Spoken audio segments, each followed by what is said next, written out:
Hello.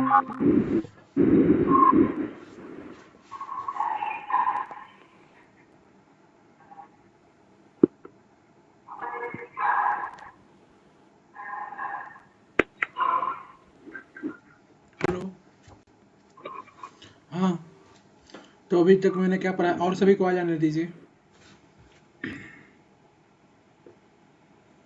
और सभी को आ जाने दीजिए।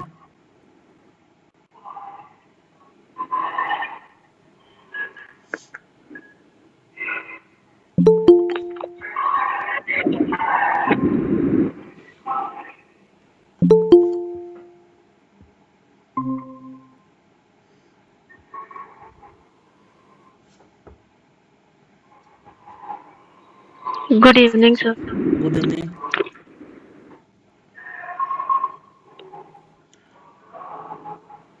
तो जितना पढ़ाए हैं सब आप लोग रिवीजन कर रहे हैं कि नहीं कर रहे हैं?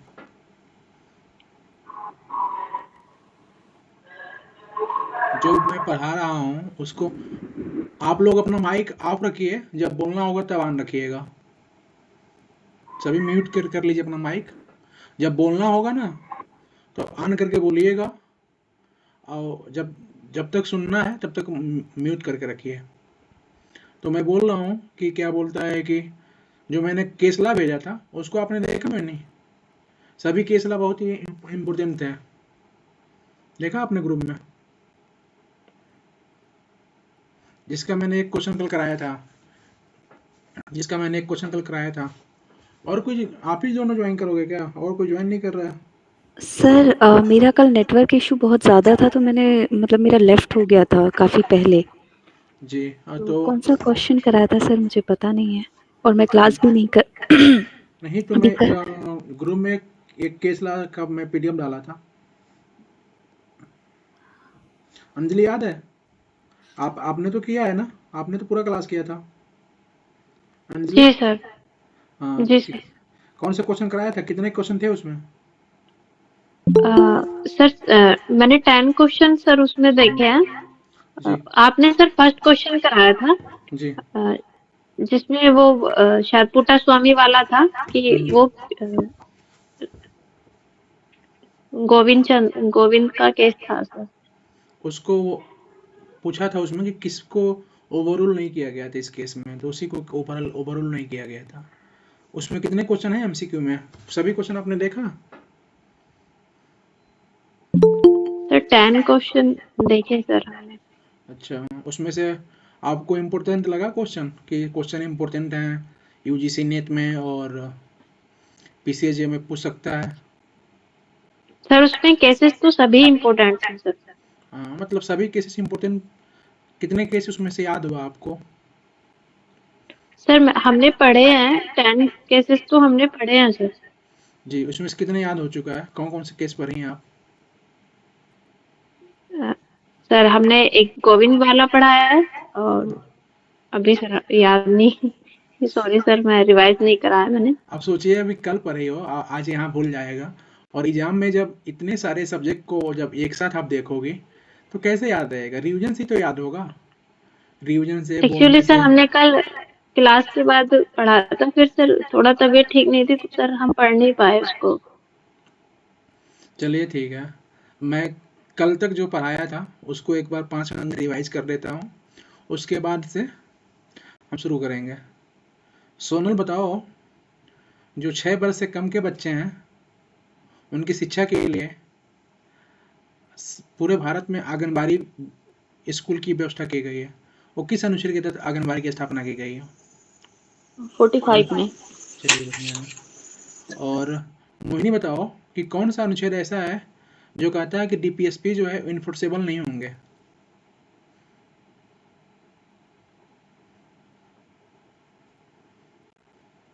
मोहिनी, मेरी आवाज जी सुन रही हैं? हाँ जी, हाँ सर, प्लीज़ रिपीट करिएगा, कर दीजिए, क्या बोला आपने? हाँ, इन विच आर्टिकल,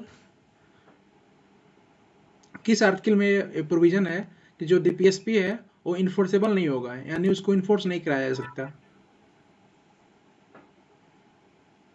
मेरा क्वेश्चन सुना आपने? जी, जी, जी सर, मैंने सुना। हाँ, सर ये आपने क्या लास्ट टाइम बताया था सर, क्योंकि स्टार्टिंग का तो मुझे वो स्टार्टिंग का ये जी, अंजलि सर कल बताया सिर्फ था ना। Article 37 sir. हाँ 37 में है कि डीपीएसपी जो है इन्फोर्सेबल नहीं होगा, सीधे लिखा हुआ है। अब आपसे कोई पूछेगा कि डीपीएसपी जो है इन्फोर्सेबल नहीं है, कहाँ पे लिखा है, तो मैंने क्या बताओगे? Sir article 37। हाँ ऐसे ही इन जो भारत का अपना इंडियन का कॉन्स्टिट्यूशन है, कॉन्स्टिट्यूशन ऑफ इंडिया, कहाँ पे लिखा हुआ है? पीसीएससी 2018 में पूछा है, नेट के भी पेपर में पूछा है कई बार, तो जो कॉन्स्टिट्यूशन हम पढ़ रहे हैं, कॉन्स्टिट्यूशन का जो शार्ट टाइटल है कॉन्स्टिट्यूशन ऑफ इंडिया है, किस आर्टिकल में लिखा हुआ है बताओ? सीधे सीधे क्वेश्चन पूछता है, कोई बताएगा? अंजलि, विमल, सोनल, मोहिनी, किस आर्टिकल में लिखा हुआ है? 393। सर 393 है। हाँ 393 में, 393। हाँ 393 में स्टार टाइटल लिखा हुआ है कि भारत का जो संविधान है उसका जो स्टार टाइटल होगा क्या होगा?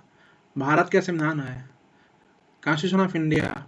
अब फिर 394 में जो है लिखा हुआ कि कौन सा आर्टिकल जो है 26 नवंबर 1949 को इन्फोर्स हुआ, और कौन कौन से आर्टिकल जो है 26 जनवरी 1950 को इन्फोर्स हुआ। ठीक है, तो यहाँ तक। और एक चीज और पूछता है, लोक सहायता कुछ मामलों में सर्टन कंडीशन, सर्टन केसेस, कुछ मामलों में पब्लिक हेल्प, लोक सहायता पाने का राइट किस अनुच्छेद में है? बहुत बार पूछा है, बच्चे गलती करते हैं, बताओ। जितना पढ़ो ना याद रखो, हम तो पढ़ाने के लिए 4 दिन में खत्म कर रहे हैं, हम 4 दिन में आर्टिकल कहानी 41 में सर। 41 में, वेरी गुड। अब मोहिनी से पूछेंगे, मैटरनिटी रिलीफ जो मिलता है फीमेल को, वो किस आर्टिकल के तहत मिलता है?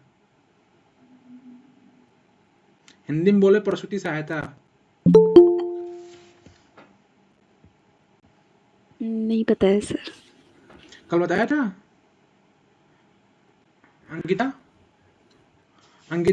कल का जो क्लास पढ़ाया था उसको अभी रिवीजन करा रहा हूँ 5 मिनट में। मैंने कल ओके सर। मैटरनिटी रिलीफ बताया था, किस अनुच्छेद में है, किस आर्टिकल में है? प्रसूति सहायता। 42। हाँ 42 में। मोहिनी याद रहेगा, मैंने इस पे कल बहुत अच्छा लेक्चर दिया था, सब जी कुछ बताया अच्छा था। सर मैं एक्चुअली मैं तो 39A तक ही मैं कर पाई थी, उसके बाद सर लेफ्ट हो गया था, फिर मैंने काफ़ी ट्राई किया तो नहीं हुआ वो ज्वाइन। कोई तो बात नहीं, उसके इसलिए तो आगे के मेरी आर्टिकल्स। तो A42 में है, इसमें 2 चीजें हैं। इसमें एक चीज और क्या है अंजलि? मैटरनिटी रिलीफ पूछे, और एक चीज और इसमें क्या है बताओ? इसमें sir just and human condition of work है।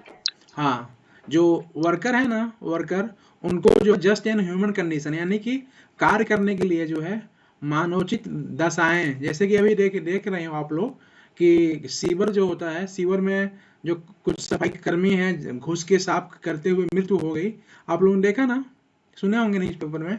ऐसा नहीं होना चाहिए, वो कार्य करने के लिए मानवोचित दशा नहीं है, उनको ऐसा मतलब कि कंडीशन दीजिए, ऐसा इन्वायरमेंट दीजिए जिसमें वो काम कर सकें। ठीक है, तो ये सर इस पे बोलिए अंजलि। सर इस पे 2023 में केस भी आया था Balram Singh versus union of India का। जी, उसमें क्या कहा गया था? सर यही था, उसमें जो हाथ से मैला ढोने का कार्य है ना, या व्यक्ति को जैसे टॉयलेट, शौचालय, खाई वगैरह आदि साफ करने के लिए जो मजबूर किया जाता है, वो आर्टिकल 21 का उल्लंघन होता है। 21 तो उल्लंघन है ही है, वो तो 21 में तो फंडामेंटल राइट है, ठीक है, लेकिन वो राज्य का ड्यूटी भी है ना। 42 में क्या कहता है? 42 में क्या कहता है मतलब अपना डीपीएसपी कहता है कि स्टेट को मतलब कि बाध्यता देता है ना, कि स्टेट को कहता है ना कि आप उसको जो वर्कर हैं उनको कैसा कंडीशन देना है, फेयर, जस्ट एंड फेयर, जिसमें वो काम कर सके, उनके हेल्थ पे कोई इशू ना पड़े। तो ये पूछेगा तो कहाँ पे पूछेगा, किस अनुच्छेद में ऐसा प्रोविजन है? तो मोहिनी क्या बताओगे? सर 42 में। 42 में दो प्रिंसिपल हैं, कौन कौन से प्रिंसिपल हैं? सर एक मैटरनिटी रिलीफ का है और एक just and human condition of work का है। हाँ, और पब्लिक हेल्प, सर्टेन कंडीशन में पब्लिक हेल्प पाने का राइट कहाँ पे? बहुत बार पूछा हुआ है, बहुत बच्चे गलती करते हैं। सर 41 में। 41 में। और विलेज पंचायत के एस्टेब्लिशन कहाँ पे है, स्थापना? ग्राम पंचायत की स्थापना 40 में, ठीक है। उसके बाद से लिविंग वेजेस फॉर वर्कर, जो वर्कर हैं उनको जो लिविंग वेजेस जो है, मिनिमम लिविंग वेजेस जो है स्टेट बनाएगा, उसके बारे में बताएगा। कहाँ पे? इसके लिए मैंने कल बताया कि एवरी स्टेट, जितने भी स्टेट हैं ना भारत में, लगभग सभी राज्यों में न्यूनतम मजदूरी अधिनियम, न्यूनतम मिनिमम वेजेस एक्ट लागू है। यह जो एक्ट बना है 43 को इन्फोर्स करने के लिए बना है। 43 कह रहा है, जैसे कि मैंने 37 में बताया था आपको कि 37 क्या कहता है कि डीपीएसपी जो इन्फोर्सेबल नहीं होगा, डीपीएसपी इन्फोर्सेबल नहीं होगा। तो भाई अगर इन्फोर्सेबल नहीं होगा तो उसको कैसे इन्फोर्स किया जाएगा? अगर डीपीएसपी में अगर कोई, जैसे कि 37 जब आप पढ़ते हो तो 37 कहता है कि ये इन्फोर्सेबल नहीं होगा, लेकिन स्टेट जो है विधि बनाते समय, लॉ बनाते समय इसको क्या करेगा? ध्यान रखिएगा, यानी कि इसको ध्यान रखते हुए विधि बनाएगा, लॉ बनाएगा। इसलिए 43 में ही 43 कहता है कि सबको एक मिनिमम वेजेस दो, मजदूरी दो, उसके प्रावधान राज्य करे। तो राज्य बना देता है, कहता है कि इससे कम आप नहीं दे सकते मजदूरी। तो मिनिमम वेज एक जो है 43 को इन्फोर्स करने के लिए बनाया गया है, ठीक है। अब आपको पूछा जाए कि मिनिमम लिविंग वेजेस के लिए, फॉर वर्कर के लिए, जो मतलब कि कर्मकारों की निर्वाह मजदूरी जो है कहाँ पे है? Living wages etc for workers 43 में है। उसके बाद से सर्टन कंडीशन, जो लोक सहायता है, पब्लिक हेल्प है, वर्क, एजुकेशन, पब्लिक हेल्प, ये 3 चीजें हैं 41 में। तीनों को कहाँ पे दिया गया? 41 में दिया गया है। 41, 42, 42, 43 भी हो गया। 44 में क्या है अंजलि? शोभा, कॉमन सिविल कोड सर। हाँ, कॉमन सिविल कोड है। 45 में क्या? 45 तो हो चुका था कल। हम आते हैं फिर से 45 बताना है फिर से, अभी मैं बता चुका हूँ। फिर मैं आता हूँ 46 पे। 10 मिनट में पूरा क्लास रिवीजन हो जाएगा, हो गया ना? इससे कोई किसी को डाउट है 45 तक? मैं 46 पे आता हूँ। अब अभी तक कोई डाउट है 46 पे? इससे जो क्वेश्चन पूछता है वो मैं पूछ रहा हूँ। 1 मिनट और। मोहिनी, पहला क्वेश्चन पूछता है कि डीपीएसपी जो है ये प्रोविजन किस कंट्री से लिया गया है? मोहिनी बताओ। सर आयरलैंड से। Very good. किस पार्ट में है डीपीएसपी कॉन्स्टिट्यूशन के? सर 4 में। Very good. और क्या बोलते, कहाँ से इसका रेंज कहाँ से कहाँ तक है? Sir 36 to 51। हाँ, इतना याद होना चाहिए। और ये इन्फोर्सेबल नहीं है, ठीक है। सीरियस। अब आते हैं 46 पे। 46 क्या कहता है?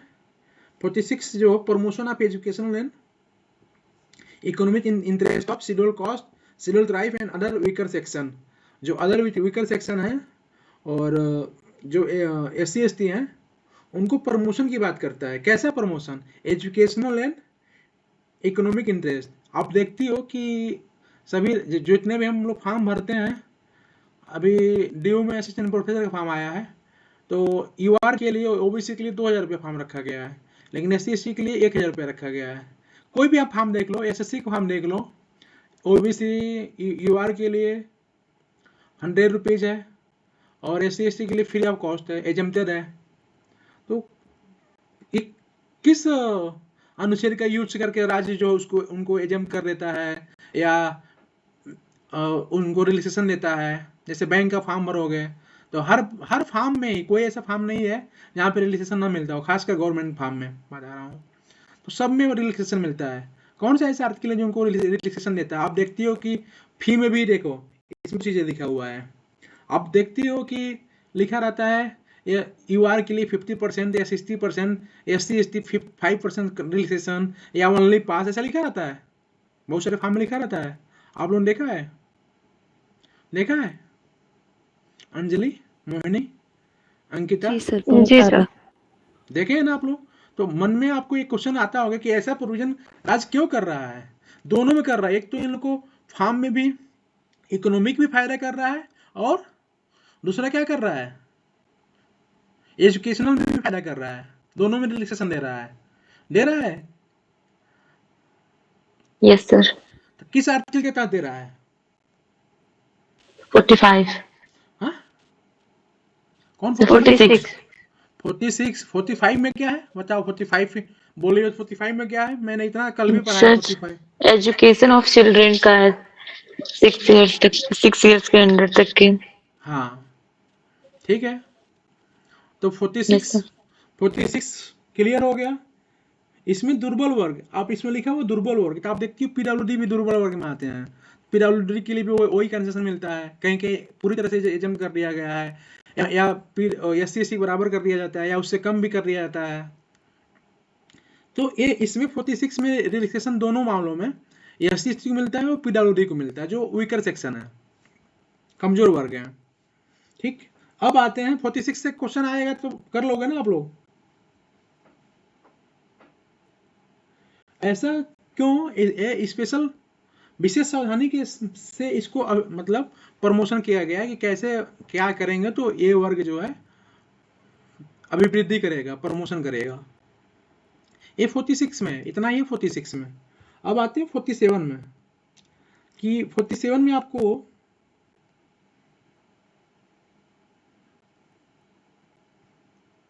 अब देखोगे 47 कह रहा है कि duty of the state to raise the level of nutrition and the standard of living and improve public health. Public health के लिए जो राज्य क्या करेगा? पोषाहार स्तर और जीवन स्तर ऊंचा करने के लिए, लोक स्वास्थ्य को सुधार करने के लिए राज्य क्या कर्तव्य? अभी आप लोग देखा है कि बिहार में जो है, बिहार सरकार ने जो शराब होता है ना, एल्कोहल, बियर, जो भी मतलब होता है, बिहार सरकार ने बंद कर दिया है। पता है आपको? बिहार में बैन है, बिहार में बिक्री ही मतलब बैन है उसका। तो किस अनुच्छेद के तहत बंद किया है बताओ? Article 47 sir. 47 में कह रहा है कि राज्य अपने लोगों के पोषाहार, जीवन स्तर ऊंचा करने, लोक स्वास्थ्य सुधार करने के लिए, आप देखती हो गवर्नमेंट हॉस्पिटल में जांचें फ्री, दवाई फ्री, ये सरकार क्यों कर रही? किस अनुच्छेद के तहत कर रही है? दवाई आप देखते हो, आप PSC पर जाओ, भले ही जो दवा वहाँ पे मिलेगा, सभी दवाई तो नहीं मिल रहा है, बोलते हैं कि यहाँ नहीं उपलब्ध है, लेकिन जो भी उपलब्ध है वो पैसे नहीं मिलता है, फ्री ऑफ कॉस्ट मिलता है। आप CSC चले जाओ, PSC चले जाओ, मेडिकल कॉलेज चले जाओ, जहाँ जो जितनी दवाएं वहाँ अवेलेबल हैं, सभी जो है टेस्ट और मेडिसिन, ये सब कुछ क्या है? फ्री ऑफ कॉस्ट है। किस आर्टिकल में ऐसा प्रावधान है कि जो है लोक स्वास्थ्य को सुधार करने का राज्य का कर्तव्य है? अभी आपने देखा कि एक भारत सरकार की योजना है आयुष्मान भारत योजना, आयुष्मान भारत योजना, ये सब क्यों है? ये किस अनुच्छेद? अब आपसे क्वेश्चन बन सकता है कि जो आयुष्मान भारत योजना जो भारत सरकार जो है 5 लाख तक मुफ्त इलाज कर रही है, वो किस अनुच्छेद के तहत ऐसा प्रावधान करने का कर्तव्य अधिरोपित किया गया है सेंट्रल गवर्नमेंट को, मतलब राज्य को? दोनों है इसमें, राज्य में सेंट्रल गवर्नमेंट भी आता है और राज्य सरकार भी आती है। तो किस अनुच्छेद के तहत ऐसा किया गया है बताओ? किस आर्टिकल 47। हाँ, ऐसा अगर क्वेश्चन बनेगा या कहीं पूछा जाए तो आप लोग कर लोगे ना, यही सब है इसमें। और इसमें एक चीज और लिखा है कि जो हानिकारक जो मेडिसिन होते हैं, जो जिससे मतलब जो लोक स्वास्थ्य होता है उसको हार्म होती है, नुकसान होता है, जो जैसी मेडिसिन, उसको आप देखते होंगे कि टाइम पे जो है जो भारत सरकार की ड्रग विभाग है, वो जो है कुछ दवाओं को बैन करता है, कि ये दवा के जो है बैन करता है। क्यों करता है? क्योंकि वो उसके जो है जांच में पाया जाता है कि ये जो है मेडिसिन जो है लॉस करेगा, हार्म पहुंचाएगा सिटीजन को, जो भी मतलब पब्लिक है, इसलिए इसको बैन कर देता है। ये भी कहाँ पे प्रोविजन दिया गया? 47 दिया गया है। और सबसे अच्छा प्रोविजन दिया गया है कि जो है 47 में जो बिहार सरकार किया है कि मादक पेयों और स्वास्थ्य के लिए हानिकारक औषधियों के लिए उसको उपभोग करने का प्रतिशत करने का प्रयास करेगा। यानी राज्य प्रयास करेगा कि हम इसको क्या करें, बंद कर रहे हैं जो हमारे लोक स्वास्थ्य के लिए हानिकारक है। लेकिन मादक पेय पदार्थ जो है अभी बिहार ने ही सिर्फ किया है शराबबंदी। अगर यही शराबबंदी दिल्ली में भी हो गई होती तो केजरीवाल साहब को न जेल जाना पड़ा होता, न मुकदमा चल रहा होता। इसी पे तो जो आबकारी टैक्स होता है, उसी टैक्स से संबंधित जो है उन पे जो है आरोप है कि आप जो है जो निर्माता कंपनियां होती हैं जो शराब बनाते हैं उनके फायदे में आपने नीति बनाया और उसके लिए आपने करप्शन किया। इसी पे उनको जांच चल रही है अभी। इसमें क्या है, सच्चाई है, न्यायालय का विषय वस्तु है, इस पे नहीं करेंगे। लेकिन हमारा विषय वस्तु यही है कि राज्य इस पे जो है प्रतिषेध लगाएगा, प्रयास करेगा। अगर प्रयास किए होते, दिल्ली में बंद कर दिए होते बिहार की तरह, तो अभी उनको न जेल जाना पड़ा होता, अभी मुख्यमंत्री होते। प्रयास ही नहीं किए। तो राज्य चाहे तो प्रयास कर सकता है, लेकिन प्रयास क्यों नहीं करता है? क्योंकि इस पे बहुत मतलब कि इसमें जो टैक्स होता है ना, राज्य सरकार को बहुत सारे टैक्स मिलते हैं। तो टैक्स के लिए कि अभी बंद कर देगा तो टैक्स नहीं मिलेगा, इसलिए राज्य सरकारें बंद नहीं करती हैं, इसलिए अभी चालू है। इसलिए आप देखे होंगे कि लाइसेंसी वाले ही बेच सकते हैं। लाइसेंस जो लाइसेंस लेते हैं वो राज्य सरकार को टैक्स देते हैं, जो लाइसेंस नहीं लेते हैं चोरी से बेचते हैं, बनाते हैं, तो उसको पुलिस छापा मारती है, पकड़ती है, जेल भेजती है। ये सब 47 में है। उसके बाद से आप आ जाओ 47 समझ में आ गया? 47 समझ में आ गया? बिमल, अंजलि, मोहिनी, शोभा। जी सर। हाँ, अब आते हैं 48 पे। 48 कहता है कि राज्य क्या करेगा? एग्रीकल्चर एंड एनिमल हस्बेंड्री की बात कर रहा है, कि जो कृषि और पशुपालन का संगठन की बात कर रहा है। राज्य जो है modern and scientific line and shall in particular take step for preventing and improving the breeds and preventing the slaughter of cow and calf and other milch and drop cattle।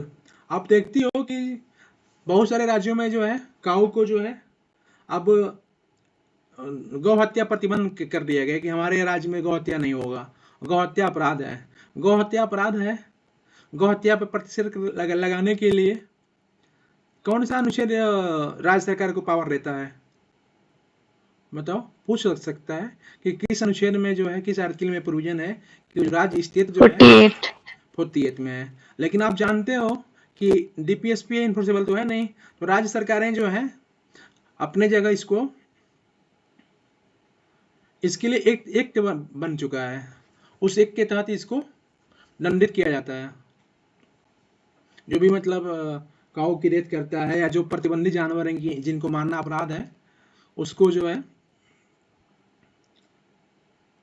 दंडित करता है। ये 48 में है। 48 में है कि साइंटिफिक तरीके से जो कृषि होगी, इसके लिए आप देखिए कि हर जगह जो है एग्रीकल्चर यूनिवर्सिटियाँ कैसे मतलब कि अनाज के उत्पादन और ज़्यादा हो, उसको सीड्स कैसे और अच्छे सीड्स हों जिससे अनाज ज़्यादा हो, ये सब साइंटिफिक तरीके से कम मतलब जगह में, क्योंकि हम जानते हैं कि हमारी जो पॉपुलेशन है, जनसंख्या बढ़ती जा रही है, लेकिन जो एग्रीकल्चर लैंड है वो बढ़ रहा है। बताओ, एग्रीकल्चर लैंड बढ़ रहा है कि कम हो रहा है?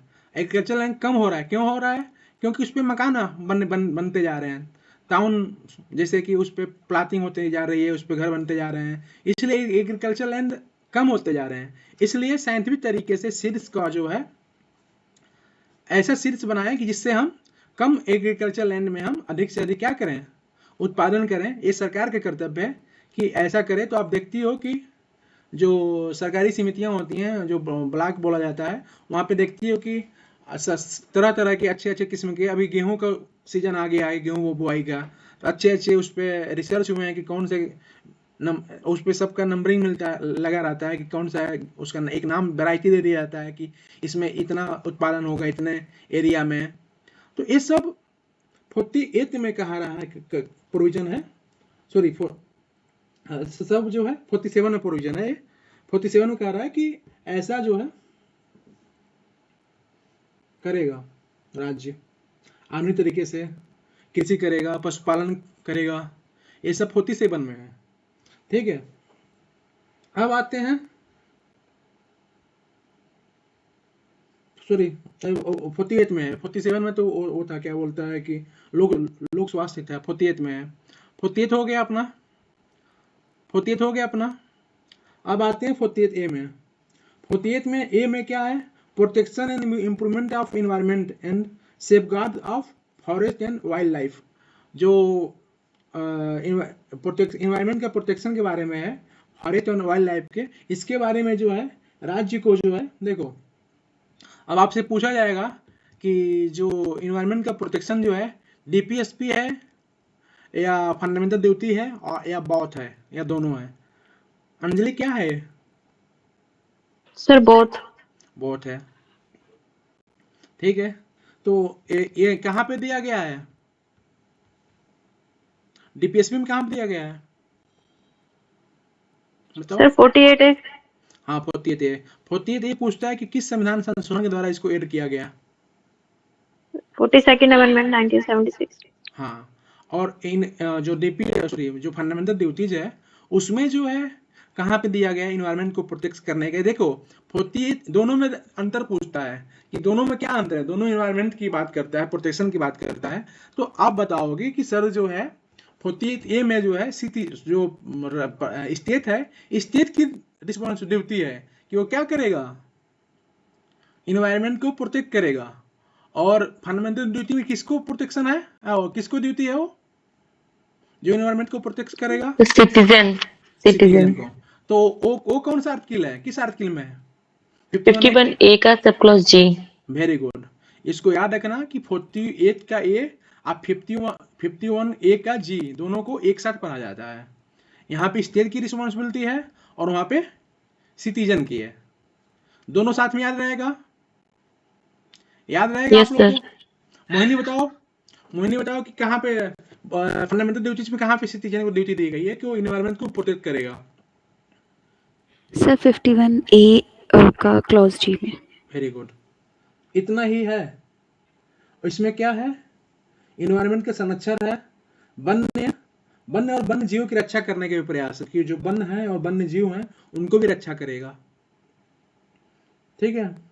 इस पे केस आता है MC Mehta second versus union of India.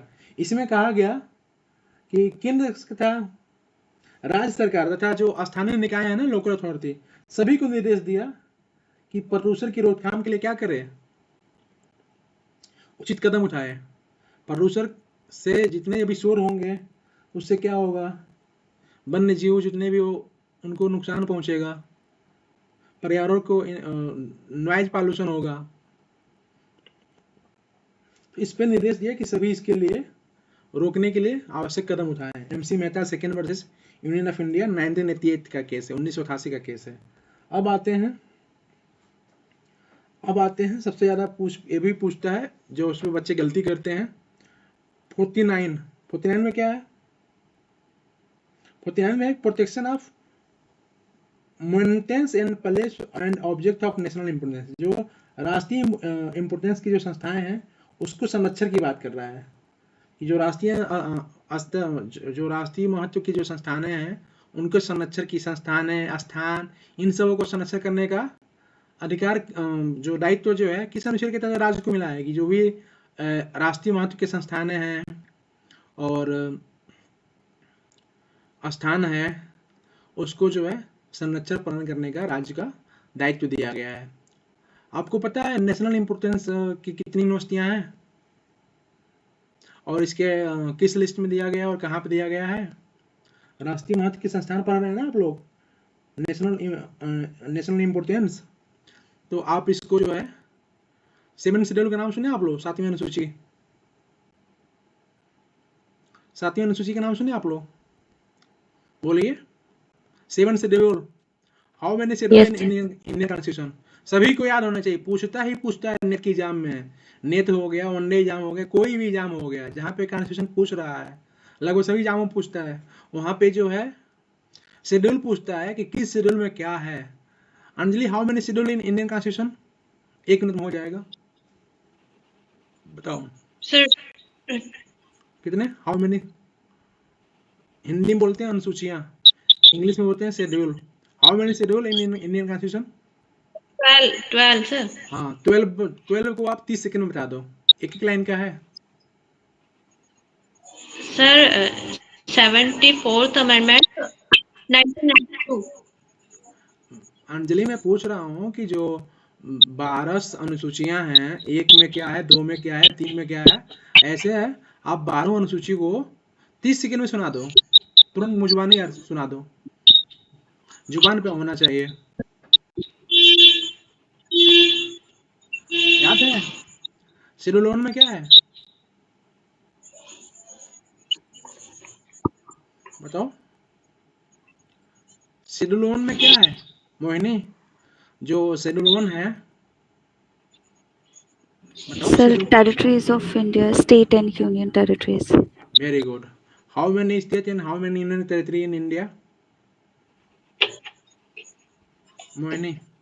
Ji how many sir. State sir 8 union territories हैं और 29, सर इसमें कंफ्यूजन है, 29 या 28 स्टेट्स है। कंफ्यूजन तो नहीं होना ना, इसलिए तो मैं क्यों इस छोटे से सवाल को मैं यहाँ पे क्यों डिस्कस कर रहा हूँ। बच्चों को जो नहीं ध्यान से पढ़े हैं उनको कंफ्यूजन हो जाती है, जिससे आप ही को कंफ्यूजन है। कंफ्यूजन नहीं होना है। प्रेजेंट में जो है 28 जो है स्टेट हैं, ठीक है। जी पहले 29 था, जम्मू कश्मीर को हटा दिया गया और उसको 2 केंद्रशासित प्रदेशों को एक मिला के एक कर दिया गया। इस तरह से उनकी संख्या 8 हो गई, 9 हो जाती उस वजह से। और क्या बोलता है, तो इस तरह से स्टेट जो है 28 रह गया। अब कंफ्यूजन होगा नहीं सर। अगर कोई भी स्टेट जो है 2 राज्यों मिला के एक राज्य बना दिया जा रहा है, या एक राज्य से 2 राज्य बना दिया जा रहा है, तो किस अनुसूची में संशोधन करना पड़ेगा, किस शेड्यूल में, बताओ। पूछा जाता है, ऐसे ऐसे ऐसे पूछा जाता है कि संसद ने जो है प्रॉब्लम ले लेगा कि राज्यों की संख्या बढ़ा दिया, तो 12वीं अनुसूची में से, निम्नलिखित अनुसूचियों में से, शेड्यूल में से किस अनुसूची में उसको संशोधन करना पड़ेगा? सर फर्स्ट शेड्यूल में। फर्स्ट शेड्यूल में ही। फर्स्ट शेड्यूल बोलता है कि जो भी संशोधन होगा राज्यों में, जैसे राज्य बढ़ाए जाएंगे, घटाए जाएंगे, सबकी लिस्ट कहाँ पर दी जाएगी? शेड्यूल 1 में उसको डाल दिया जाएगा कि अब जो है स्टेट की संख्या इतनी हो गई है, यूनियन टेरिटरी की संख्या इतनी हो गई है, ठीक है। अच्छा अंकिता बताओ शेड्यूल 2 में क्या है, पूछता है। Some provisions in relation to allowances, privileges, and emoluments of President of India, Governor of Indian States, and Speaker of Lok Sabha. Very good. इसमें किसका नहीं है, किसका नहीं है? Prime minister. इसको देखना, ये होमवर्क है कल के लिए, बताना। इसमें देखना किसका नहीं है। सेकंड शेड्यूल से यही पूछता है कि सेकंड शेड्यूल में जो है ना, हिंदी में बोले तो इसमें वेतन और भत्ते दिए गए हैं, किसको क्या क्या वेतन मिलेगा, क्या भत्ते मिलेंगे, इसके बारे में प्रोविजन सेकंड शेड्यूल में दिया गया है। इससे यही सवाल पूछता है सेकंड शेड्यूल से। सेकंड शेड्यूल से आपको हमें लिख के बताना है, भेजना है कि किसका जो है वेतन और भत्ते जो है सेकंड शेड्यूल में नहीं दिए गए हैं, अलग से दिए गए हैं और कहाँ पे दिए गए हैं। इससे यही सवाल पूछता है। शेड्यूल 3 में क्या है मोहिनी? Oath and affirmation. अच्छा वेरी गुड। जो भी ओथ एंड अफर्मेशन है वो भी पूछता है कि किसका ओथ एंड अफर्मेशन जो है इसमें नहीं दिया गया है, बताओ। किसका दिया गया है? सर देख के बताऊंगी। तो यूनियन मिनिस्टर्स ऑफ इंडिया का दिया हुआ है, पार्लियामेंट इलेक्शन कैंडिडेट के, उनका, members of parliament, supreme court जजेस का, और हाई कोर्ट जजेस का। ठीक है, इससे यही सवाल पूछता है किसका नहीं दिया गया, किसका दिया गया है। तो दोनों आपको याद रखना है कि किसका दिया है, इससे यही सवाल पूछता है। अच्छा बताओ फोर्थ शेड्यूल में क्या दिया गया है, मोहिनी बताएगी। आप अंकिता को याद है, मोहिनी बताओ। सबको याद होना चाहिए, शोभा आपको भी याद होना चाहिए। सर काउंसिल ऑफ स्टेट्स की सीट का एलोकेशन है। Very good. जो राज्यसभा है ना, काउंसिल ऑफ स्टेट को राज्यसभा बोला जाता है हिंदी में। राज्यसभा में जो है सीटों का डिस्ट्रीब्यूशन है कि किस स्टेट में जो है कितनी सीटें होनी चाहिए। तो सभी को अपने अपने स्टेट में क्या याद तो होना चाहिए। और सबसे ज़्यादा जो सीटें किसके पास है, किस स्टेट के पास है, बताएगा कोई? राज्यसभा हो चाहे लोकसभा हो, दोनों में किसके पास है सबसे ज़्यादा सीटें? UP sir. सर यूपी के पास। हाँ, तो यूपी में जो है राज्यसभा कितनी सीटें हैं, मोहिनी बताओ। सबसे ज़्यादा सीटें हैं पूछा हुआ क्वेश्चन, कितनी सीटें हैं सर 82 है क्या? राज्यसभा में? How many total number of seat of Rajya Sabha में कुल कितने सीटें हैं बताओ पहले, तब तो बताओ कि यूपी में कितने हैं। सर आई थिंक 253 है। रॉन्ग। अच्छा अंकिता तुम बताओ राज्यसभा में how many total number of seats बताओ। सर 545 क्या है? सब बताऊंगा 545 भी मैं, किसी की सीट से। मैं सब बताऊंगा 545 क्या है, और अब 545 नहीं वो 543 है, या दो कहाँ चले गए, वो सब बताऊंगा। एकदम बेसिक से पढ़ा सर रहा हूँ आप लोगों को। 245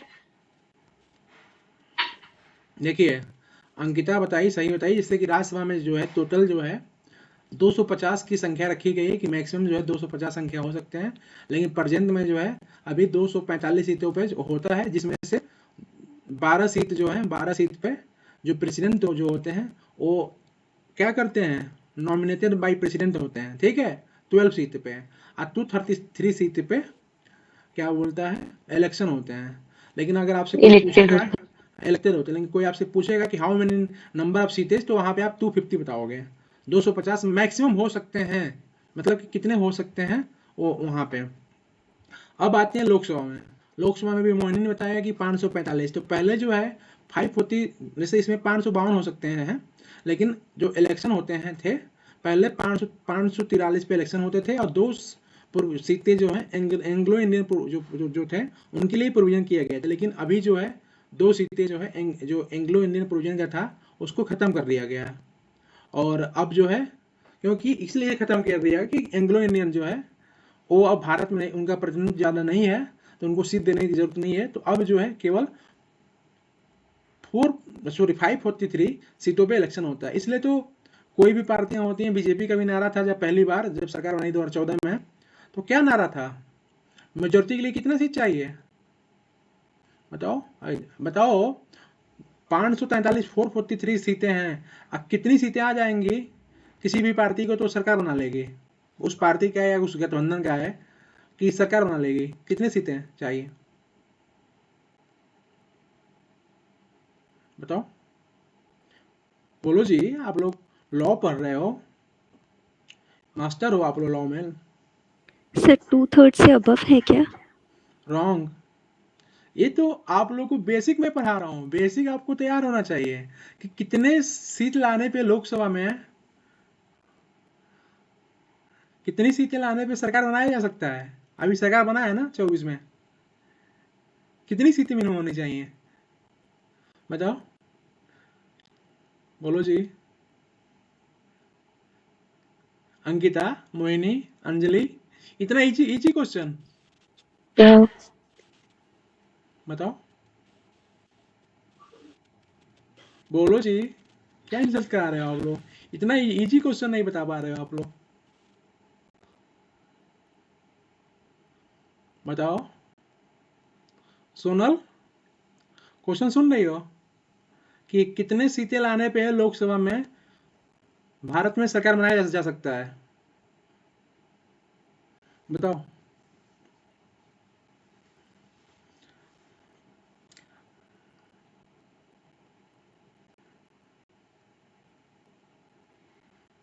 बताओगे कि हम बताएं? सर मेरी वॉइस आ रही है क्या? यस आ रही है आपकी आवाज। सर प्लीज क्वेश्चन रिपीट कीजिए सर।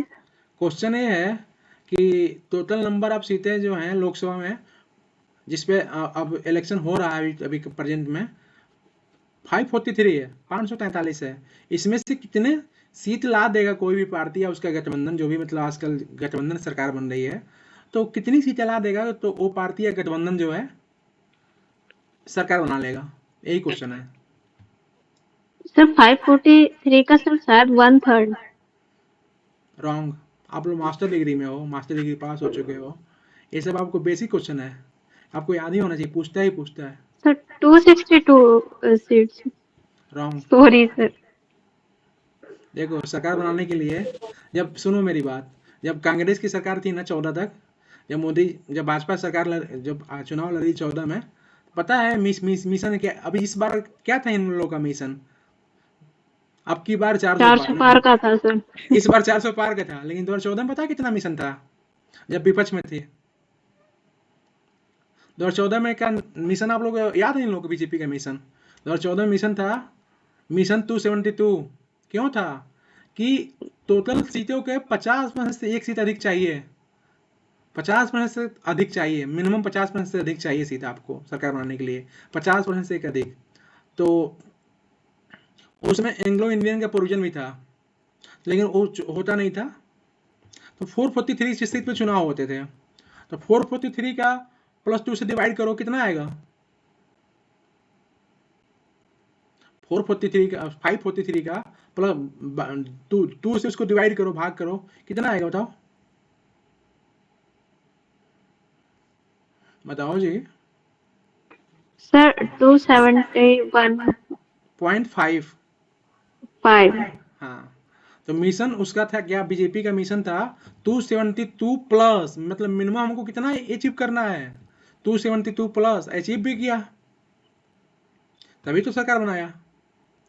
तो इतनी सीटें चाहिए सरकार बनाने के लिए, ठीक है? तो हम मोहिनी क्वेश्चन ये पूछे थे कि राज्यसभा में सीटें जो है सबसे अधिक किसका है, तो यूपी का है।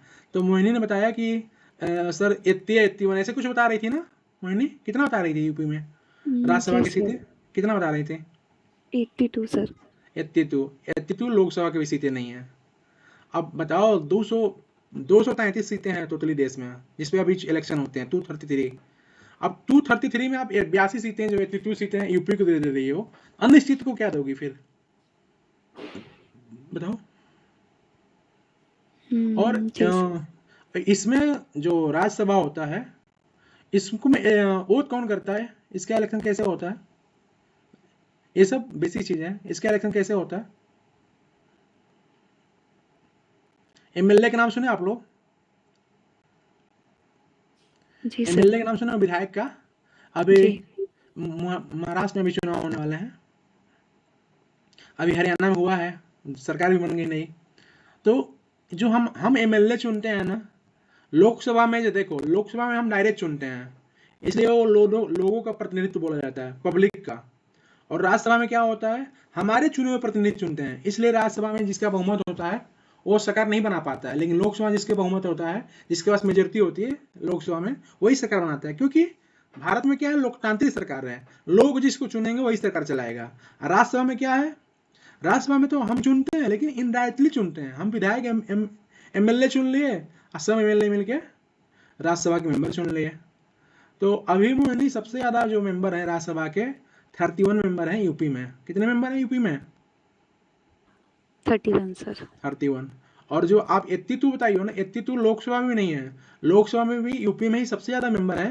लेकिन कितने मेंबर? 80 मेंबर हैं। लोकसभा में कितने मेंबर हैं? 80 सर। 80। और आपको ये भी बता दूं कि जो राज्यसभा के बारे में प्रोविजन है, वो किस अनुच्छेद में दिया गया है, किस आर्टिकल में दिया गया है? 80 सर। 80 में दिया गया है। और लोकसभा के बारे में कहाँ को दिया गया है? 81। 81 सब पढ़ा चुका हूँ, सरला वाला टिप्स से याद है ना, बताए थे हमें? 79, 80 और 81 के लिए सरला 80 से याद होना चाहिए। तो हम इस पे आ रहे थे, उसमें हम बाद में फिर आगे डिस्कस करेंगे, क्योंकि उस पर हमारा सिलेबस नहीं खत्म होगा। लेकिन उस पर हम कब आए, जब राष्ट्रीय महत्व के संस्थान लिखा हुआ है, स्मारक लिखे हुए हैं नेशनल इंपोर्टेंस के, तो इसके बारे में जो है 7वीं अनुसूची जब पढ़ोगे, तो 7वीं अनुसूची में दिया गया कि राष्ट्रीय महत्व के संस्थान क्या क्या होते हैं, इसके बारे में सब कुछ दिया हुआ है। इसके लिए आप 7वीं अनुसूची पढ़ोगे, उसमें यूनियन लिस्ट है, दूसरा स्टेट लिस्ट है, तीसरा कंकर्न लिस्ट है। ये सब आप लोग अच्छे से पढ़ लेना, इसका संरक्षण करना राज्य की बाध्यता होगी कि राज्य उसको क्या करेगा, प्रोटेक्शन देगा। ठीक है, अब आते हैं जो सबसे ज्यादा पूछता है, separation of judiciary from executive. Separation of judiciary from executive एक किसका जो है, कौन इसके लिए क्या करेगा, इसके लिए कदम उठाएगा? राज्य को यदि कहा गया कि स्टेट जो है shall take step to the separate the judiciary from the executive in the public service of the states. इसलिए देखते हो आप लोग कि जो भी जुडिशरी के एग्जाम होते हैं और जो एग्जीक्यूटिव के एग्जाम होते हैं दोनों अलग अलग होते हैं। भले ही मतलब कुछ स्टेटों में तो जो पब्लिक सर्विस कमीशन होते हैं, पब्लिक सर्विस कमीशन ही दोनों एग्जाम कराते हैं। जैसे अभी बिहार में हो गया, पब्लिक सर्विस कमीशन ही दोनों एग्जाम कराता है। यूपी में हो गया, दोनों एग्जाम पब्लिक सर्विस कमीशन ही कराते हैं। लेकिन राजस्थान में हो गया, राजस्थान में अलग अलग कराते हैं। पीएससी जो है एग्जीक्यूटिव की एग्जाम कराएगी और हाई कोर्ट जो है किसका, जुडिशरी की एग्जाम कराएगी। एमपी में क्या है, एमपी में पीएससी जो है एग्जीक्यूटिव की एग्जाम कराएगी और जुडिशरी जो की एग्जाम हाई कोर्ट कराएगा। तो अलग अलग ही बात है कौन क्या कराएगा, लेकिन राज्य को बताया गया कि दोनों जो है दोनों को सेपरेशन करेगा, सेपरेट करेगा। तो इससे एक सवाल और आता है, सेपरेशन ऑफ पावर क्या होता है। केवल सेपरेशन ऑफ पावर जो है क्या होता है, और इसमें केवल जो है जुडिशरी को सेपरेशन की बात की गई है। एग्जीक्यूटिव को जुडिशरी सेपरेशन होना है, ना कि लेजिस्लेशन के। सेपरेशन ऑफ पावर क्या हो, किसे कहते हैं, कोई बताएगा। सेपरेशन ऑफ पावर आपके सिलेबस में है, एडमिनिस्ट्रेटिव लॉ में भी है और हर जगह पूछता है separation of power. Mohini, separation of power क्या होता है। Ankita Sir, check and balances between the three branches of government: legislature, executive, and judiciary. ये प्रिंसिपल किसका है, किसने दिया था सबसे पहले प्रिंसिपल। Someone, सही बता रही हो, बोलो, गलत क्यों संकोच कर रही हो। Montesquieu. हाँ, मॉन्टेस्क्यू का प्रिंसिपल है, ये प्रिंसिपल मॉन्टेस्क्यू का है। लेकिन इसके पहले भी एक लोग दिए थे, लेकिन ये मेन जो है मॉन्टेस्क्यू के नाम से ही फेमस हुआ था। इसको मतलब तो ये कहता है कि इसके पहले किसने दिया था। वो सब मैं उस सब मैं बताऊंगा कि कैसे क्या है प्रिंसिपल। लेकिन ये जो है मॉन्टेस्क्यू जो है यही कहे थे कि तीनों जो है जो अपने यहाँ लागू है, तीनों को अलग अलग होना चाहिए, कोई एक दूसरे को हस्तक्षेप नहीं करेगा। जुडिशरी, विधायिका और कार्यपालिका। तो वहां पे जैसे कि हम रूल ऑफ लॉ पढ़ते हैं, रूल ऑफ लॉ में भी क्या कहता है, रूल ऑफ लॉ किसने दिया था, मैं पढ़ा चुका हूँ। रूल ऑफ लॉ किसने दिया था, एबी डाइसी। तो एबी डाइसी ने भी 3 प्रिंसिपल दिया था रूल ऑफ लॉ का। लेकिन रूल ऑफ लॉ के 3 प्रिंसिपल में 2 ही प्रिंसिपल अपने अप्लाई है। किस अनुच्छेद में है, पढ़ा चुका हूं मैं। Rule of law Indian constitution के किस अनुच्छेद में है सर 14 में। हाँ 14 में। तो आर्टिकल 14। इसी तरह जो है सेपरेशन ऑफ पावर जो है किस अनुच्छेद में है,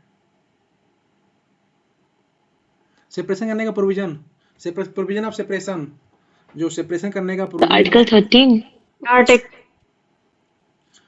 आर्टिकल 50। 13 में तो वो है जो सेपरेशन ऑफ पावर जो है, जो पृथक्करण का सिद्धांत प्रिंसिपल है, वो कि पृथक्करण का प्रिंसिपल अगर पूछेगा तो 13 में मारोगे। सेपरेशन का प्रिंसिपल पूछेगा और ये पूछेगा कि राज्य को दायित्व जो है दिया गया है कि वो कार्यपालिका को और न्यायपालिका को दोनों को अलग अलग करे, सेपरेट करे। ऐसा पूछेगा तो क्या करोगे, 50 क्वेश्चन को आपको ध्यान से पढ़ना है। सेपरेशन से दोनों क्वेश्चन पूछते हैं, 13 से भी पूछते हैं। अगर प्रिंसिपल पूछेगा, प्रिंसिपल ऑफ सेपरेशन, ठीक, तो क्या कौन सा आर्टिकल मारोगे वहां पे, 13। हाँ, ये कहेगा कि स्टेट को लायबिलिटी दी जाती है, रिस्पॉन्सिबिलिटी दी जाती है, 50 आर्टिकल 50 इतना ही पूछता है। ठीक है, अब आते हैं 51 में क्या है, promotion of international peace and security, कि राज्य जो है प्रमोशन करेगा इंटरनेशनल पीस एंड सिक्योरिटी का। इसमें क्या है, पहला है इंटरनेशनल पीस एंड सिक्योरिटी, और दूसरा है maintenance just and honourable relation between nation, जो भी नेशन है ना उनके बीच जो है ऑनरेबल रिलेशन बनाएगा, मेंटेन करेगा जस्ट एंड ऑनरेबल रिलेशन। और तीसरा है कि जो इंटरनेशनल लॉ है, तृतीय है, उसके बारे में उसका आदर करेगा, रिस्पेक्ट करेगा। और लास्ट है, अगर कोई इंटरनेशनल डिस्प्यूट होता है तो उसको जो है आर्बिट्रेशन होता है ना, हम लोग इंटरनेशनल आर्बिट्रेशन भी पढ़े हैं, उसके द्वारा उसको सेटलमेंट करने का कदम उठाएगा, स्टेप उठाएगा। ये 4 चीजें हैं, चारों का आपको सीरियल वाइज याद होना चाहिए। मतलब कि इंटरनेशनल पीस एंड सिक्योरिटी में कितने चीजें हैं बताओ? 4 चीजें हैं। अब आते हैं फंडामेंटल ड्यूटीज में। फंडामेंटल ड्यूटी 10 मिनट में खत्म हो जाएगा, 10 मिनट समय है इसमें, आज ये भी खत्म हो जाएगा। फंडामेंटल ड्यूटीज के बारे में बताते हैं कि फंडामेंटल ड्यूटीज जो किस पार्ट में दिया गया, पहला क्वेश्चन पूछता है अंकिता। तो 4A 4A में दिया गया है। तो 4A अब 4A में सरदार दिया- स्वरण सिंह कमेटी हाँ 42nd amendment act 1976। Very good. इससे जो है ना, इससे जो सीरियल वाइज है ना, आपको हाउ मैंने क्या एक क्वेश्चन और पूछता है जो मैं मोहिनी से पूछूंगा। मोहिनी, क्या जो संविधान जो कॉन्स्टिट्यूशन जो है जब इन्फोर्स हुआ तब एक प्रोविजन था, बताओ? नहीं सर, 42nd अमेंडमेंट से ऐड हुआ है ना। हाँ ऐड हुआ है। तो अभी कितने हाउ मेनी फंडामेंटल ड्यूटीज, ये भी संख्या पूछता है। मोहिनी से मैं पूछूंगा हाउ मेनी फंडामेंटल ड्यूटीज। हाँ 11 सर, 11। हाँ अभी अंकिता ने बताया कि फंडामेंटल ड्यूटीज जो है 42nd अमेंडमेंट के द्वारा इसको ऐड किया गया था। तो उस समय कितने ऐड हुए थे? 11 वो ऐड हुए थे कि कितने नंबर थे बताओ? कितने कितने फंडामेंटल ड्यूटीज उस समय ऐड हुए थे? 11 थे, 11 ऐड हुए थे कि कुछ कम हुए थे उस समय? मैं मोहिनी से पूछ रहा सर हूँ। एट दैट टाइम 10 सर 10 हुए थे सर। हाँ 11 कब हुआ था? सर वो 86 अमेंडमेंट था सर। हाँ 2002 के द्वारा। जी क्लियर, याद रहेगा ना? जी। तो इसमें जो है सीरियल वाइज पूछता है, सीरियल वाइज कि जो नेशनल एंथम है, ठीक है, नेशनल फ्लैग है, नेशनल फ्लैग और नेशनल एंथम, इसको जो है और आइडियल इन इंस्टीट्यूशन, इसका जो है रेस्पेक्ट करने का प्रोविजन जो है किसमें दिया हुआ है? देखो सबसे पहले हम अगर हम भारत के नागरिक हैं तो सबसे पहले हमें क्या करना चाहिए? हमें सबसे पहले अपना नेशनल फ्लैग, नेशनल एंथम, इन दोनों का सम्मान करना है, रिस्पेक्ट करना चाहिए। इसलिए सबसे पहले ये जो ड्यूटी दी गई है इसी को दी गई है कि हर सिटीजन को क्या करना चाहिए? अपने देश का जो नेशनल फ्लैग है उसको रिस्पेक्ट करना चाहिए, नेशनल एंथम का रिस्पेक्ट करना चाहिए। एक कहाँ पे है बताओ? नेशनल एंथम, एंथम कहाँ शुरुआत होता है? 51A तो पूछते। हाँ तो अगर आपसे कोई पूछेगा कि नेशनल एंथम का, देखो सबको पता है कि 51A में जो है फंडामेंटल ड्यूटीज है, लेकिन जब जेएलओ का पेपर उठा के देख लो, राजस्थान में एक जेएलओ का पेपर होता है, उठा के देख लो, उसमें जो है क्या बोलता है 150 क्वेश्चन आते हैं 50 नंबर के। तो उसमें जो भी मतलब क्वेश्चन आएंगे ना, 11 ही फंडामेंटल ड्यूटी है, इसमें से 2 से 3 को क्वेश्चन उसमें आएगा ही आएगा। फंडामेंटल ड्यूटी से जो भी क्वेश्चन आते हैं ना उसकी सीरीज पूछता है। देखो मैं आपको याद करा दे रहा हूँ कैसे याद करना है। देखो 51A में क्या है, 51A का ए में क्या है? नेशनल एंथम और क्या? National flag. इनका क्या करना है? रिस्पेक्ट करना है। ये याद हो गया? सुनो ये याद हो गया? बोलो मोहिनी, याद हो गया ये? जी सर। हाँ अब आते हैं जी पे। 51A का जी में क्या है? इन्वायरमेंट को प्रोटेक्ट करना है, सेफ गार्ड, ठीक। इन्वायरमेंट को क्या करना है? प्रोटेक्ट करना है और प्राणी मात्र के प्रति दया भाव रखना है। ये सब क्या करना है? जैसे वहां भी वन्य जीव को राज को दिया था, यहाँ सिटीजन को दे दिया है। तो इन्वायरमेंट के बारे में कहाँ पे प्रोविजन है? इन्वायरमेंट, वन्य जीव, ये सब सिटीजन क्या करेगा? इन्वायरमेंट का रक्षा करेगा, वन्य जीव के प्रति दया भाव रखेगा, मारेगा नहीं वन्य जीव को, जीवों पे दया करो। ये सब कहाँ पे दिया गया है बताओ? सर 51A जी में। ए जी में दिया है। और लास्ट जो है 51A का के है, जो गार्जियन है और पेरेंट्स हैं उनको ड्यूटी दी गई है कि अपने जो चाइल्ड हैं कहाँ से 6 से 14 वर्ष के बच्चों को उनको क्या कर रहे हैं? अपॉर्चुनिटी दें। किसका? राइट टू एजुकेशन का, शिक्षा मतलब शिक्षा का अवसर उपलब्ध कराने का, एजुकेशन का अपॉर्चुनिटी। अब शिक्षा का अवसर, शिक्षा प्राप्त करने के लिए उसको अवसर दें। तो इस तरह हमने 51A का ये देख लिया, 51A का जी देख लिया और 51A का के देख लिया।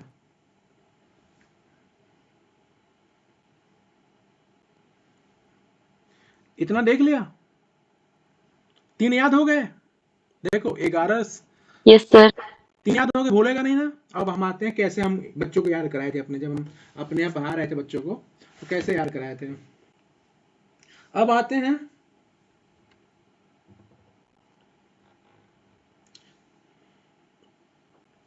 हम जो है सिटीजन है अपने देश की, तो हमारा फर्ज है अगर कोई विदेशी जो है, कोई अन्य राष्ट्र जो है हमारे राष्ट्र पे आक्रमण कर रहा है, अटैक कर रहा है, तो हमारी ड्यूटी क्या बनती है? हमारी ड्यूटी क्या बनती है बताओ? Defend the country. डिफेंड करने के लिए, डिफेंड रक्षा करने के लिए। और राष्ट्र जब भी कहे कि हमारे यहाँ सेवा की आवश्यकता है, आपकी सर्विस की आवश्यकता है, तो हम राष्ट्र की सेवा भी करेंगे, राष्ट्र को सुरक्षित भी, डिफेंड भी करेंगे। तो डिफेंड राष्ट्र को डिफेंड करना जो है, राष्ट्र के देश की रक्षा करना किस अनुच्छेद में है? डिफेंड, डी से डिफेंड। तो अगर आपको आएगा कि देश की रक्षा करना किस अनुच्छेद में, किस आर्टिकल में है, तो मोहिनी क्या बताओगी?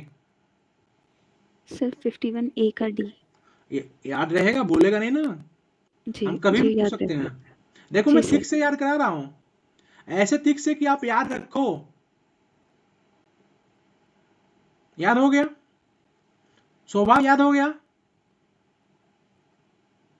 शोभा बोलोगी?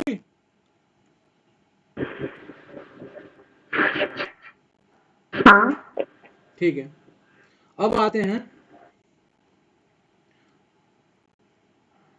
सोवरेनिटी। देखो सबसे पहले तो हम नेशनल एंथम का और नेशनल फ्लैग के रिस्पेक्ट कर रहेंगे। उसके बाद से दूसरा क्या है कि जो नोबल आइडियाज है, नोबल में क्या है? नोबल, NOBLE, नोबल आइडियाज है और नेशनल स्ट्रगल है फॉर फ्रीडम। इसको हम क्या करेंगे? अपने हृदय में क्या करेंगे? सजोए रखेंगे और उसका पालन करेंगे। जैसे कि चंद्रशेखर आजाद हो गए, ठीक है, और नेशनल स्ट्रगल किए कि नहीं किए? चंद्रशेखर आजाद, महात्मा गांधी, जो भी हमारे स्वतंत्रता संग्राम सेनानी थे, वो हम सब हमारे नोबल है कि नहीं है? हमारे आदर्श हैं कि नहीं है? बताओ। कौन नहीं मानता है चंद्रशेखर आजाद को, भगत सिंह को?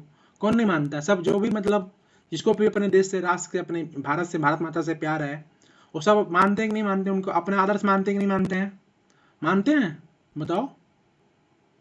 जो भी देश प्रेमी हैं, जो भी देश का प्रति सम्मान करते हैं, देश से प्रेम करते हैं, और सभी जितने भी हमारे स्ट्रगल, जो स्वतंत्रता संग्राम के समय स्ट्रगल किए थे और देश को आज़ाद कराने में अपनी जानों की न्यौछावर कर रही है, वो सब हमारे नोबल है कि नहीं है? नोबल है ना? बोलो जी आप लोग। Yes sir. हाँ, तो अगर यस बताओ, सर। हाँ, तो स्वतंत्रता के लिए जो भी हमारे राष्ट्रीय आंदोलन हुए और उनको हम हृदय में सजो के रखेंगे, वो हमारे लिए नोबल है, NOB। तो ये कहाँ पे है? ये कहाँ पे है? बी में है। इस तरह से मैंने A भी याद करा दिया, B भी याद करा दिया, और D भी याद करा दिया, G भी याद करा दिया, और K भी याद करा दिया। कितने याद हो गए बताओ? सर 5 याद हो गए। बहुत ही आसानी से याद होगा। नेट में भी ऐसे ही पूछता है। अब आ जाओ C में। सोवरेनिटी होगी। देखो पहले तो हम नेशनल एंथम का वो करेंगे। देखो CL से कैसे जाता है, नेशनल एंथम, नेशनल फ्लैग का रिस्पेक्ट करेंगे। उसके बाद से हम किसका रिस्पेक्ट करेंगे? कौन हमारे आदर्श है? जो स्वतंत्रता संग्राम सेनानी थे, जो हमारे देश के लिए स्ट्रगल किए स्वतंत्र कराने के लिए, वो आए। उसके बाद से जब ये हो गया, हमें स्वतंत्रता मिल गई, तो भारत कैसा देश बन गया बताओ? सोवरेन कंट्री बना कि नहीं बना? हम कब सोवरेन बने? इंडिया कब सोवरेन बना बताओ मोहिनी? कब से वो डेट बताओ जब इंडिया सोवरेन बना। बताओ, ऐसे क्वेश्चन पूछता है। भारत कब संप्रभु बना, सोवरेन कब बना बताओ?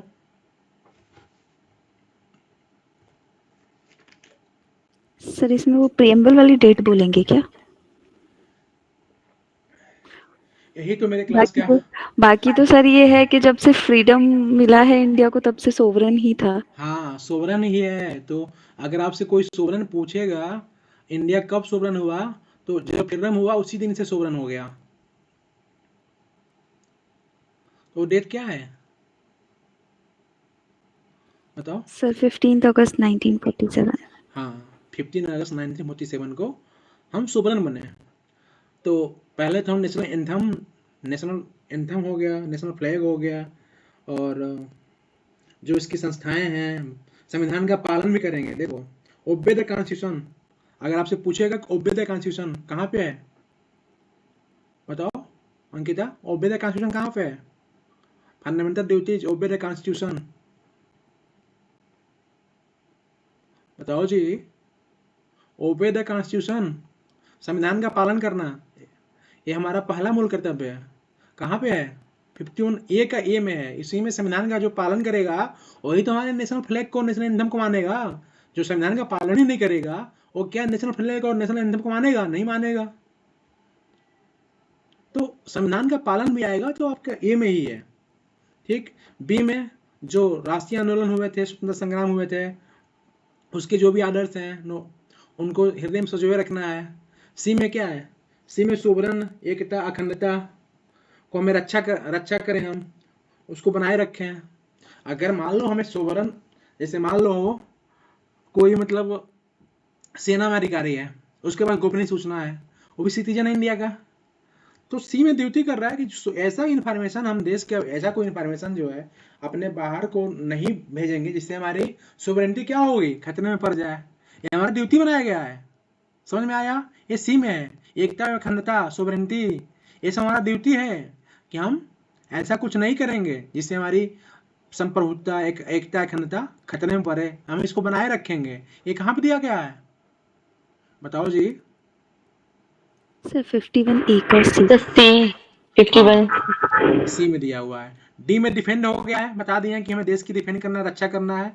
और जब भी हमें मतलब राष्ट्र जो है सेवा के लिए बुलाया, जैसे मान लो अभी जो है, अभी मान लो पाकिस्तान से युद्ध छिड़ जाए, हमारे सैनिक घायल हो जाए, तो ब्लड की जरूरत पड़े, तो राष्ट्र अगर भारत सरकार आह्वान करता है कि हमें जो है अपने सैनिकों के लिए ब्लड की आवश्यकता है, तो हम राष्ट्र सेवा ही एक है। हम जाके राष्ट्र जो जिस रूप, एक एग्जाम्पल मैं दे रहा हूँ, जिस रूप में अगर राष्ट्र सेवा के लिए हमें आह्वान कर रहा है, इस रूप में आप सेवा दीजिए। हम तो जाके लड़ नहीं सकते हैं, लेकिन जैसे भी हमें सेवा करना है वैसे हम सेवा कर सकते हैं, एक देश की रक्षा कर सकते हैं। ये सब दोनों, राष्ट्र की सेवा करना, देश की रक्षा करना, ये कहाँ पे दिया गया है बोलो? सर डी में। डी में दिया है, ठीक है। यहाँ तक कि ए बी सी डी यहाँ तक याद हो गया, ठीक है। जी भी याद हो गया और के भी याद हो गया। इस तरह से जो है आपको, और जो भी, हाँ, और ई में आते हैं कि हमें जो भारत के सभी लोगों में क्या करना है, समरसता, राष्ट्र की सेवा जब हम कर लेंगे, सभी मिलकर देश की रक्षा करेंगे, तो हमारे अंदर क्या उत्पन्न हो जाएगा? समरसता आएगी, समान भारत, समान भाईचारा आएगा। और इसी में है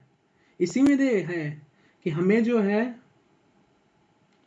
धर्म, भाषा, प्रदेश, वर्ग आधारित से रहकर, मतलब परे होकर देश की सेवा करना, मतलब क्या बोलता है कि आपस में भाईचारा बनाए रखना है। और ये भी पूछा जाता है कि किस अनुच्छेद में दिया गया है सिटीजन को कि जो भी मतलब ऐसी प्रथा, ऐसा कस्टम, यूजेज, उसको त्याग देना है, छोड़ देना है, जो किसके अगेंस्ट हो, जो फीमेल है ना उनके रिस्पेक्ट के अगेंस्ट हो।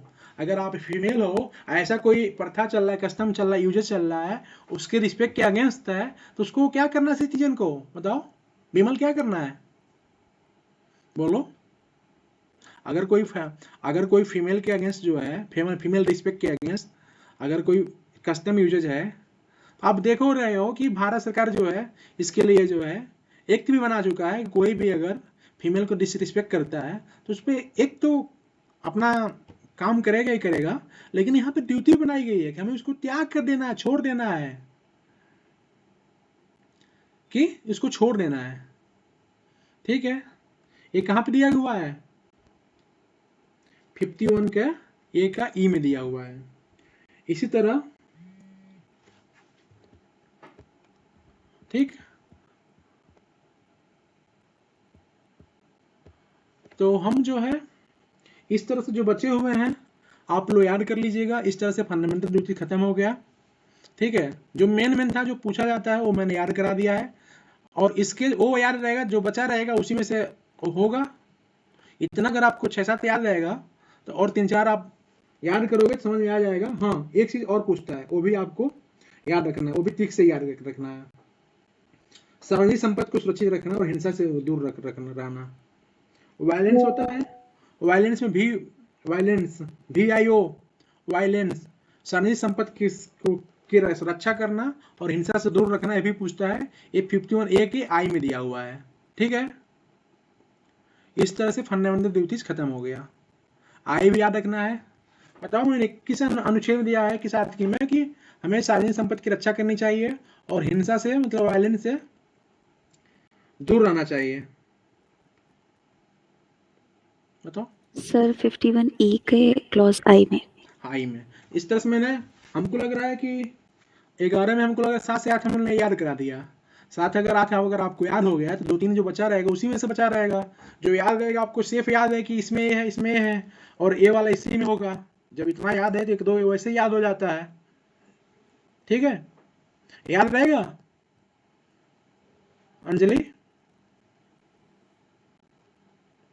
स्त्रियों के जी सर, याद है। स्त्रियों के जो है रिस्पेक्ट के अगेंस्ट कोई कस्टम यूजेज है, उसको सिटीजन को क्या करना चाहिए? त्याग करना चाहिए। क्योंकि हमारे यहाँ नारी पूज्यते है, हमारे यहाँ नारी की पूजा होती है, और उसके अगेंस्ट कोई अगर ऐसा यूजेज है, कस्टम है, तो उसको त्याग ही करना है। क्योंकि हम नारी को पूजते हैं, हमारे पूजा होती है। एक किस अनुच्छेद में है बताओ? सिटीजन को ड्यूटी किस अनुच्छेद में दी गई है? ई में सर, क्लोज ई में 51A के क्लोज ई में। हाँ, जितना मैंने आज टिक्स बताया है सब याद रहेगा। इतना आसानी से फंडामेंटल ड्यूटी आपने पढ़ा था कभी? बताओ, इतने आसान शब्दों में बोलो, बोलो जी। नहीं सर। हाँ, तो अब याद रहेगा। अच्छा, वायलेंस कहाँ पे दिया है? कि हम सार्वजनिक संपत्ति की रक्षा करनी है और हिंसा से दूर रहना है, वायलेंस से दूर रहना है। बताओ। सर I में। I में। ऐसे याद होना चाहिए। हमको लगा आज तो बता ही दिए हैं, 2-3 जो बचा है उसको भी आप याद कर लीजिएगा। और उसके लिए कोई टिक नहीं, उसको रत्ता मारना है। जिसका टिक था मैंने बता दिया, और जो रत्ता मारना है उसमें कुछ समझाना नहीं है, देख के आप रत्ता मार सकते हैं। हम समझाने के लिए, बताने के लिए हैं, रटने के लिए तो आपको रटना ही है। Practice makes man perfect. जो मतलब प्रैक्टिस करेगा वो परफेक्ट बनेगा। तो आज की क्लास में कोई डाउट? कल हम जो है दूसरा कोई यूनिट शुरू करेंगे, रात में बता देंगे क्या शुरू करेंगे। ये जो हमारा जो कॉन्स्टिट्यूशन का पहला टॉपिक था, वो पहला टॉपिक सब कुछ खत्म हो गया। Preamble, fundamental right, fundamental duty, DPSP और फंडामेंटल ड्यूटीज, इतने थे, खत्म हो गया। ठीक है, अब अगला क्लास किसका लेंगे आप लोग? फैमिली लॉ का, क्योंकि एक ही बार कॉन्स्टिट्यूशन पढ़ाएंगे तो एक ही हो जाएगा, फिर सबका एक क्यों नहीं सोचने पढ़ा दें। कॉन्स्टिट्यूशन तो लगातार चल ही रहा है ना, जिसने शुरू किया है। कॉन्स्टिट्यूशन हो गया 28, 29, 30, 3 दिन, और 3 दिन इधर 6 दिन हो गया। 6 दिन में आपने प्रीएम्बल पढ़ा, फंडामेंटल राइट पढ़ा, DPSP पढ़ा और फंडामेंटल ड्यूटीज पढ़ा। 6 क्लास में एक क्लास में इंट्रोडक्शन ही था, उस दिन 2 ही बच्चे जुड़े थे। 5 क्लास में मैंने इतना कुछ पढ़ा दिया। समझ में आया? ये भी बहुत तेजी से मैं चल रहा हूँ, क्योंकि समय नहीं अपने पास।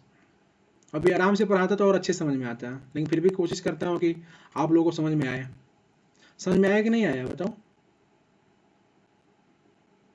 Yes sir.